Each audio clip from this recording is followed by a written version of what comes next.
네, 안녕하세요. 오늘 건설다방은 지난 시간에 이어서 국립항공박물관에서 문을 열었습니다. 어서 오세요. 어서 오세요. 안녕하세요. 어서 오세요. 어서 오세요. 안녕하세요. 우리가 지난 시간에 인간이 공간을 건설할 수밖에 없는 이유에 대해서 그리고 건설과 접목된 뇌과학 이야기에 대해서 아주 재밌는 얘기를 나눴었는데 네. 정말 재밌었습니다. 맞아요. 예. 오늘은 또 박사님과 함께 어떤 이야기를 나누게 될지 조금 힌트를 주실까요? 네, 그러니까 뇌가 공간을 어떻게 인지하는가를 지난 시간에 봤다면 네. 오늘 보게 될 이야기는 공간이 바뀌면 뇌가 또 어떻게 그 변화에 따라서 변할까? 오. 이 이야기를 좀 해보려고 합니다. 네. 그렇군요. 그러니까 공간 얘기를 하셨으니까 저희가 또 이렇게 카페를 운영을 하고 있잖아요. 예. 제가 카페를 운영하면서도 공간에 대한 고민들을 굉장히 많이 했거든요. 건설다방 사장님. 그러니까요. 네. 왜냐하면 아무래도 손님들이 건설에 대한 이야기들을 자유롭게 좀 재미나게 이렇게 하셔야 될 공간이어야 하고 또 다른 분야에 있는 분들이 접점을 찾을 수 있는 그런 편한 공간이어야 하기 때문에 공간에 대한 생각들을 굉장히 많이 했습니다. 네. 예. 그러니까 이 건설다방 사장님의 입장에서 풀고자 하는 얘기의 키워드는 예. 소통과 혁신이겠네요. 맞아요. 어떻게 하면 소통이 잘 되고 어떻게 해야 새로운 예. 안 들어본 이야기들이 많이 나올 수 있을까? 맞습니다. 소통과 혁신의 공간 디자인. 예. 그러면 거기에 이제 뇌맞춤해서 한번 네. 이야기에 들어가 보도록 하죠. 아주 좋아요. 네. 혁신, 혁신, 혁신. 네, 얼른 이야기 시작해 보자고요. 네. 예. 자, 저희가 혁신이라는 단어를 굉장히 많이 씁니다. 뭐 혁신 경영부터 시작해가지고 기업들도 혁신이라는 단어를 굉장히 많이 사용을 하잖아요.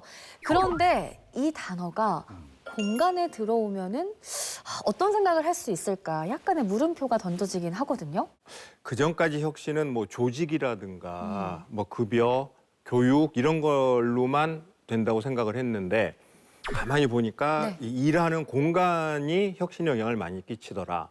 그래서 이거는 기본적으로 인간이 공간과 상호 소통하고 공간에서 영향을 받는다는 전제가 성립된다면 네. 공간을 잘 짜는 거에 따라서 상당히 영향을 많이 받는다는 거를 기업들도 인식하기 시작한 거예요. 그래서 기존에 보면 이제 공간들이 주로 획일화돼가지고 네. 우리가 유형 혹은 전형이라는 말을 써요. 아키타입. 학교는 학교에 전형이 있단 말이에요. 학교 공간에. 학교 그러면 선생님이 맨 앞에 있고 학생들은 일렬로. 이게 이제 권력 구조잖아요. 그래서 그게 기본적으로 질서를 유지하는 데는 좋지만 이게 사람들의 행동이나 사고를 획일화시키는 단점이 있어요. 네. 90년대, 2000년대 오면서 뇌과학자, 심리학자, 인지과학자들이 네. 어떤 의뢰를 많이 받았냐면 네. 기업들이 네. 우리 직원들이 좀 혁신적이 됐으면 좋겠어요. 어떻게 해야 혁신이 나오나요? 그래서 굉장히 다양한 실험들이 특히 이 IT 기업들 중심으로 좀 많이 이루어져요.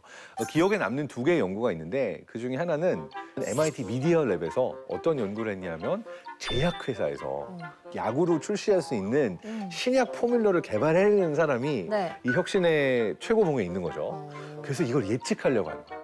어떤 사람이 이러한 아이디어를 낼 확률이 높을까? 어떤 사람들이 이 신약 포뮬러를 잘 개발해내는지. 비결이 뭔가. 그래서 몇 년 동안 예. 이들이 이메일을 몇 번 쓰고 밥을 어떻게 먹고 간식을 먹고 뭐 이 모든 것들을 데이터화해서 관찰을 했어요. 예. 그랬더니 되게 의외의 결과가 나왔습니다. 뭐요? 혁신적인 이 신약 포뮬러를 결국 개발해내는 사람들은 네. 부장님들이 보통 안 좋아하는 스타일 사람들이에요. 아, 오지랖퍼들. 자기 할 일을 내 연구실에서 해야 되는데 찾으면 없고 회사 모두랑 다 친해. 여기서도 밥 먹고 여기서도 골프 치고 여기서도 커피 마시고 소통을 많이 하는 사람들. 되게 흥미로운 게 되게 다른 회사 분위기를 갖고 있는 여러 제약회사를 비교를 해봤는데 공통적으로 내 영역의 사람들하고만 대화와 소통을 하는 사람이 아니라 나랑 전혀 다른 부서의 다른 사람들과 소통의 빈도와 양이 높은 사람들이 혁신적인 아이디어를 낼 확률이 높다라는 거를 발견했어요. 그래서 정리하자면 자율성을 좀 부여해야 되고 그다음에 나랑 다른 사람들과의 연결이 이루어질 수 있는 종류의 디자인을 했을 때 네. 사람들이 혁신적인 아이디어를 내더라. 그렇네요. 그래서 그 다음 스테이지로는 그러면 이 두 가지를 조금 장려하기 위해서는 공간을 어떻게 디자인해야 될까 여기까지도 고민을 하기 시작한 거죠. 네, 실제로 기업이나 또 학교에서 공간이 사람의 어떤 심리에 영향을 준다는 그런 결과가, 연구 결과가 있을까요? 구글 같은 경우에도 어떠한 형태로 공간을 구성을 했냐면 사람들이 많이 모이는 장소가 있어요. 네. 사람들이 이 공간 또는 이 공간으로 가는 길목에서 서로 이렇게 부딪히거나 인터랙션이 일어날 수 있도록 디자인을 해준다라고 하는 효과가 있어요. 이걸 되게 잘 보여주는 그 예 중에 하나가 조인성 씨, 네. 한효주 씨 주연의 무빙. 네. 보면 근데 그 두 사람이 만나서 사랑을 싹트게 하는 공간이 있죠. 그 이렇게 복도 쭉 있는데 복도 끝에 자판기 있거든요. 그 커피 앞에서. 자판기. 그쵸, 커피 자판기. 그쵸. 네. 그래서 일부러 거기서 커피 마시면서 마주치려고 상황을 만들기도 하잖아요. 사실 이 만남의 장소가 일어날 수 있는 장소들이 이렇게 회사 안에 이렇게 많진 않아요. 사실 어떤 새로운 재밌는 일들이 일어나고 새로운 연결이 일어나고 혁신이 일어나기 위해서는 서로 다른 사람들이 랜덤하게 만날 수 있는 그런 장소가 필요하다. 편하게. 네. 네. 그 이론이 있어서 이걸 아마 워터쿨러 효과라고 워터쿨러 부르는 걸로 어. 압니다. 그러니까 워터쿨러가 이제 정수기인데 네. 일차적인 의미는 정수기고 그 앞에서 이제 모여서 물 마시면서 친해진다. 얘기를 하면서. 네, 그래서 심리학 같은 데서 최근에 다시 만들어낸 용어죠. 그러니까요. 이게 저는 그냥 무빙에서 한효주 조인성 씨 얼굴만 봤는데 네. 이게 워터쿨러 효과, 그런 효과가 있었네요. 공간의 구조와 또 면적을 고려했을 때 피해야 할 구조는 어떤 그러니까 걸까요? 이제 타회학에서도 많이 하는 얘기인데 네. 가장 이제 그 위험한 공간이 파놉티콘, 아, 맞아요. 뭐 페놉티콘. 예. 판, 모든 그죠. 옵티콘, 모든 사람들이 눈길이 향하는 장소. 아마 철학자 미셸 푸코가 그쵸, 그쵸. 요 얘기를 예, 썼던 예. 걸로 기억합니다. 그래서 펜이 이제 범, 모든, 옵틱이 시각, 그리고 뒤에 온이 우리가 판테온, 파르테논 하잖아요. 그게 전당, 신전이란 뜻이에요. 그래서 모든 시각의 전당. 근데 공간 형태로 보면 이게 중앙형 공간이에요. 그래서 내가 센터에 앉아서 한 바퀴 싹 돌면은 다 파악이 되게. 근데 중앙형 공간은 이미 판테온에서 옛날 신전, 그리고 중세 때 성당 뭐 이런 데서 많이 썼어요. 그 전부터. 네네. 근데 이 파놉티콘이라는 이름을 딱 붙여가지고 구체적으로 감시형 중앙형 공간으로 제시한 사람이 영국의 18세기 공리주의 철학자 제레미 벤담이라는 사람. 최대 다수의 최대 행복을 그쵸, 이야기하는. 그쵸. 네. 그래서 그러기 위해서는 가장 이제 중요한 통제 공간이 뭐냐면 감옥과 공장. 공장 그 공간을 보면은 중앙에 딱 간수나 공장장이 앉아가지고요. 사람을 한 바퀴만 삥 돌면은 다 감시가 되는 이런 공간을 페놉티콘. 그래서 이제 미셸 푸코가 감시의 처벌이라는 책에서 이렇게 굉장히 강도 높게 비판을 해요. 인간이 절대 가지면 안 되는 공간 구조다. 많이들 겪으시겠지만 개인적으로 이 파놉티콘만큼이나 위험한 게 이런 미디어 매체를 통한 도파민 중독이 아닌가라는 생각이 들어요. 사실 엄밀하게 말하면 도파민 중독이라는 그 말은 잘못된 말이에요. 아, 그런가요? 그러니까 중독이 되면 도파민 분비 메커니즘에 변화가 생기지만 도파민이라고 하는 신경 전달 물질 자체에 우리가 중독이 되는 건 아니에요. 그러니까 도파민이라는 건 우리가 움직일 수 있고 생각할 수 있고 계획할 수 있고 뭔가를 배우거나 아니면 즐거움을 느끼거나 하는 모든 과정에 있어서 꼭 필요한 신경 전달 물질이라서 도파민 그 자체에 중독되는 건 아닌데 도파민 중독이라는 말이 이제 의미하는 바는 예. 우리가 자극 중독이 되어간다. 그러니까 점점 더 도파민 분비가 많이 될 수 있도록 맞아. 계속해서 어떤 새로운 자극을 찾는 중독 형상을 도파민 중독이라고 일반적으로 네. 부르죠. 네네. 인간의 뇌는 계속해서 뭔가 새로운 정보를 갈구해요. 그러니까 사람마다 호기심을 가지고 재밌어하는 이야기들이 다르잖아요. 근데 이제 쇼츠나 릴스 같은 거를 통해서 우리가 짧은 정보지만 이걸 집약적으로 보게 될 때 일단 뇌는 오, 이런 재밌는 게 있네 라고 그러한 정보를 볼 때 도파민 분비가 되고 근데 이게 아주 짧은 시간 안에 그 다음 영상이 뭐가 올지 모르는데 그 불확실성 때문에 또 이것도 보고 싶게 되고 또 보고 싶게 되고 맞아요. 하다 보니까 사실 나에게 실제적으로는 별 쓸모가 없고 내가 실질적으로 이 정보를 기억하고 학습해서 살면서 꼭 이루어야 되는 일에 사용하는 게 아님에도 불구하고 단기적으로 보여주는 어떠한 자극들에 그야말로 알코올 중독이나 마약 중독처럼 중독이 되는 현상 이러한 것들이 이제 일어나는 거를 요즘 문제로 네. 점점 더 많이 보고 있고 네. 연구를 하고 있죠. 되게 재밌는 게요. 이 보통 우리가 도파민 중독 얘기할 때 쇼츠 릴스 이거 스마트폰 계속 들여다보고 있다라고 하잖아요. 근데 흥미로운 게 네. 스마트폰이랑 나랑 같은 공간에 있는 것만으로 네. 이 중독에서 벗어나기 어려워요. 계속 체크하게 되고 계속 보게 되고 뇌가 정상적인 인지의 상태를 회복하기 어려워요. 어떻게 해요, 그러면 휴대폰을 그래서 묻어놔야 되나요? 차라리 이렇게 공간적으로 네. 내가 신발을 벗고 집에 들어서는 순간 스마트폰 함 딱 넣고 닫아버리고 오. 내가 스마트폰이 있는 공간과 내가 분리되어 있어서 말도 안 돼. 밥 전혀 실천할 수 진짜요. 없는 일이에요. 밥 먹거나 네. 아니면 가족들하고 보는 순간만은 스마트폰을 아예 딴 방에 있으니까 신경을 쓸 수 없게 먹방 봐야 해놓는 거. 되죠, 뉴스 봐야 되죠, 다음날 알람 소리에 또 깨야 되죠. 너무 어려운 일이에요. 외출할 때 아예 놓고 나가요.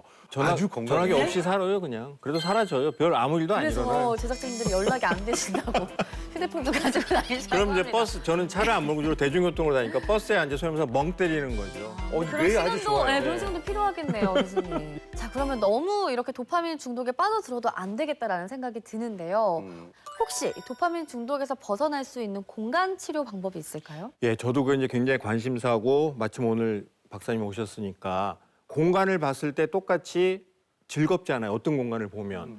그럼 이게 알코올 중독처럼 나쁜 건가요? 좋은 건가요? 근데 우리가 새로운 것들 어떤 공간을 보면서 얻게 되는 즐거움은 계속해서 느껴도 아무런 문제가 없는 종류의 즐거움이라고 생각해요. 그렇다면은 우리가 어떤 도파민 중독에 의해서 그래서 막 스마트폰을 계속 보고 싶을 때 이걸 놓고 그 즐거움을 공간 감상으로 대체할 수 있다면 그러면은 이게 이제 미술 치료처럼 공간도 치료 가능성을 가질 수 있는 건가요? 네, 아주 좋은 말씀 해주셨는데요. 그러니까 이 공간의 디자인을 통해서 우리가 중독되어 있는 대상으로부터 벗어날 수 있게 해주는 것들이 가능합니다. 되게 재밌는 어떤 연구 중에 하나가 코카인 중독자들이 모여져 있는 수용소에서 공간과 환경을 변화시키면 네. 이들이 다시 코카인 중독에 빠지게 되는 것들을 바꿀 수 있을까 이런 연구를 했어요. 공간을 바꿔주면. 네, 이 네. 연구는 무엇에 근거했냐면 쥐가 레버를 미친 듯이 계속 당기면 계속해서 쾌락 자극이 오면서 먹지도 않고 화장실도 안 가고 식음 전폐하고 레버만 당기다가 중독돼서 죽는 쥐의 그 이야기는 다 들어서 알고 있을 거예요. 근데 캐나다의 그 알렉산더 브루스라고 하는 학자는 어떤 질문을 제기했냐면 근데 그 쥐는 답답하게 감옥처럼 갇혀있는 공간 안에 내가 레버 당기는 거 말고는 할 수 있는 게 없잖아. 이렇게 한 거예요. 그래서 이 쥐를 자기가 놓을 수도 있고 친구들도 만날 수 있고 맛있는 것도 발견할 수 있고 새로운 공간을 발견하면서 호기심도 충족할 수 있는 쥐의 천국 같은 공간을 만들어주면 똑같이 레버와 중독의 상황에 놓여져도 레버를 안 누르지 않을까. 다른 대체제가 있으니. 네, 그렇게 실험을 했더니 네. 실제로 내가 조금 더 행복한 공간에 있었던 쥐들의 경우에는 다시 중독이 되지 않고 중독에 빠지지도 않더라라고 하는 연구가 있는 거예요. 여기서 이제 도시 공간이 중요한 게 도시 공간은 정말 도시 속은 공간 종류가 무한대로 다양하잖아요. 그러니까 각각 개인들이 자기가 좋아하는 공간 종류들을 학습하건 뭐 실제 가서 느끼건 그러니까 이 도시 공간을 우리가 감상하고 거기서 치유를 얻을 수 있으면은 굉장히 좋은 대안이 될 수 있지 않을까.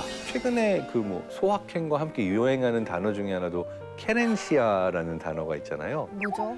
나만의 내가 다시 회복될 수 있고 치유될 수 있는 나만의 공간. 이게 스페인어에서 나왔는데 케렌시아. 케렌시아라는 이야기를 많이 해요. 그래서 내가 뭐 살면서 조금 더 행복해질 수 있기 위한 것들을 뭘 할 수 있는가를 보면 나만의 케렌시아를 확보해라. 그래요. 내가 저 공간에 가면 다른 생각 안 들고 너무 행복해지고 치유가 된다. 그렇구나. 쉽게 말하면 나만의 케렌시아. 나만의 짱 박혀 있을 수 네. 있는 저기 가면 너무 행복한 공간들. 저 있어요. 저만의 케렌시아. 어떤 곳인가요? 주차장에 차 안에서. 아 진짜? 네, 집 올라가기 전에 한 10분, 15분 정도 저 가족들이랑 같이 살고 있거든요. 화를 누르고 네. 많은 생각들을 하고. 아 근데 재밌는 네. 게 네네. 통계를 보게 되면 예. 요즘 젊은 세대가 내가 편안하게 이 공간이 너무 좋다라고 하는 곳이 나의 차, 나의 화장실이라고 하는데 그 이유가 뭐냐면 다른 곳에서는 내가 원치 않는 침범들이 이루어지는 네. 반면 이 공간은 온전히 보호되는 나의 혼자 공간이잖아요. 있을 수 있거든요. 네. 세대 차이가 나네요, 확실히. 예, 그래서 제가 볼 때는 높은 세대에서의 깨렌시아는 그거죠. 집에 와서 네. TV 앞에 앉아서 맥주. 그러면은 TV 보는 공간이 케렌시아가 될 수도 있고 그렇죠. 또 누군가에게는 내가 좋아하는 게임을 하는 게이머의 방이 케렌시아가 될 수도 있고 맞아요. 그래서 이러한 형태로 내가 행복할 수 있고 좋아할 수 있는 것들을 마련해주게 되면 네. 도파민 과다 자극 이걸 통한 중독으로부터 네. 벗어날 수가 맞습니다. 있고 그래서 공간의 힘이 굉장히 큰 것 같습니다. 네, 저희 건설다방이 여러분의 깨렌시아가 되기를 저희가 바라면서 네, 여기서 오늘 마무리를 해보도록 할게요. 저희가 지난 시간부터 뇌과학적인 측면에서 건설에 대한 이야기들 다양하게 나눠봤거든요. 어쩌면 이 건설이란 물질을 쌓아 올리는 과정이 아닌 마음을 축적하는 과정이 아닐까라는 생각도 해봅니다. 자, 뇌과학과 건설이 함께 계속 발전하면 우리 미래에 또 엄청난 혁신이 끊임없이 생겨날 수 있지 않을까라는 기대도 해보게 되네요. 자, 두 분은 오늘 어떠셨어요? 예, 그래서 결국 건설이 우리 개개인의 심리에까지도 굉장히 중요한 영향을 끼친다라는 것을 우리 전문가 박사님 통해서 네. 확인해서 너무 감사한 시간이었습니다. 네, 저도 여기에 초대해 주셔서 여러분과 함께 대화를 나눌 수 있는 이 공간, 이 시간이 정말 소중했고요. 네. 초대해 주셔서 정말 감사드리고 아, 다음에 또 불러주세요. 또 와주세요. 네. 예, 예. 자, 건설을 통해서 세상의 변화를 일으킨 우리 건설 기술인분들에게 다시 한번 박수를 보내면서요.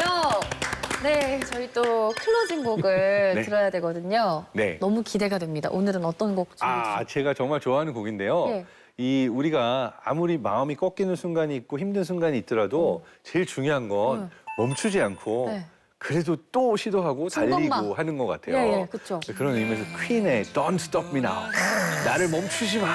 제가 너무 좋아하는 네, 곡입니다. 좋은 열심히 시간이네요. 한번 더 행복한 삶을 위해서 달려봅시다. Don't Stop Me Now. 좋습니다. 아, 이런 또 좋은 의미까지 담긴 곡 여러분께 들려드리면서 저희 여기서 인사드리도록 하겠습니다. 함께 해주셔서 감사합니다. 감사합니다.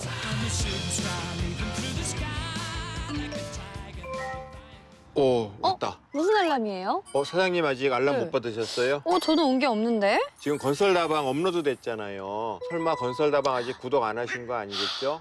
제가 건설다방이 너무 재밌어가지고 이야기만 잔뜩 하느라 까먹고 있었거든요. 예. 얼른 할게요. 예. 채널 홈에 들어가셔서 구독을 꾹 누르고 알림 설정까지 누르면 건설다방 영상과 쇼츠가 올라올 때마다 휴대폰에 알람이 도착을 합니다. 구독만 눌러주시면은 채널까지 찾아 들어올 필요 없이 업로드 될 때마다 알 수 있어서 굉장히 편합니다. 맞아요. 구독 클릭 한 번이면 결제도 없이 무료로 구독이 가능하니까 지금 영상 보시는 여러분 건설다방 꾹 눌러서 꼭 구독해주세요. 그럼 오늘도 건설다방과 함께 즐거운 건설 타임 하세요. 건설다방은 건설 기술인 여러분과 함께합니다. 이 모든 것을 가능하게 해주신 건설 기술인 여러분 감사합니다.